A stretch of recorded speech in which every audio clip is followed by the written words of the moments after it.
Kryetari i Partisë Demokratike Sali Berisha prezantoi programin e Partisë Demokratike për kulturën në një konferencë për mediat. Sipas tij, situata e kulturës shqiptare shmëkese në çdo pushtim që mund të ketë patur Shqipëria, ndërsa shtoi se mafia politike në pushtet ka shkatëruar të gjithë infrastrukturën që ekzistonte dhe që ekziston në çdo kryeqytet të botës. Ndër të tjera, Berisha u shpreh se Arti Ramës u vlerësua si shkaravina e një adoleshenti të droguar. Situata e kulturës shqiptare është më keq se në çdo pushtim që mund të ketë patur Shqipëria.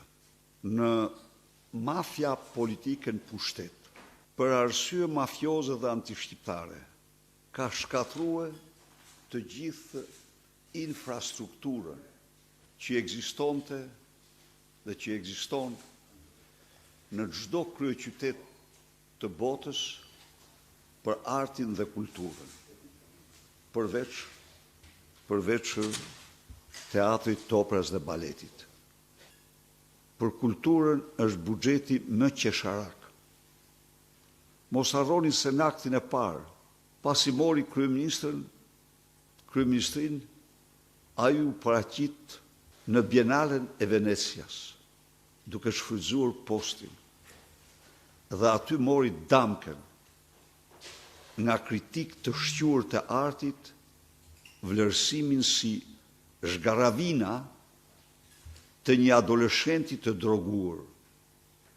Lideri i Partisë Demokratike Sali Berisha ka kritikuar ashpër përgjigjen e kulturës, duke cilësuar atë më keq se çdo periudhë pushtimi të mëparshëm.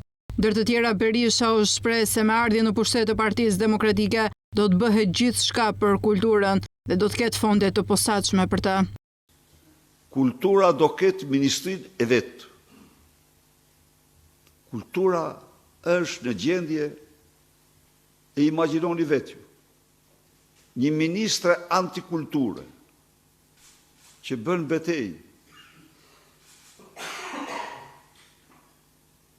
me trashëgimin, me kulturën e vendit. Pra, do ketë një ministri kulture me misionin më të madh, më të rëndësishëm të zhvillimit, konsolidimit të mbrojtjes kulturës kombëtare. Arti dhe kultura kanë nevojë urgjente për një transparencë të plotë për të gjitha fondet. Dhe i garantoj se borde që do vendosin transparencë të plotë do të funksionojnë me njëherë pas 11 majit. Meritokracia dhe nxjerrja e këtij sektori jashtë konfliktit interesit, si kundër dhe sektor të tjerë, do të jenë bazë e reformës. Reforma në sistemin e arteve dhe kulturës duhet të angazhojë një reformë të thellë, angazhohet në një reformë të thellë të burimeve të financimit të këtij sektori.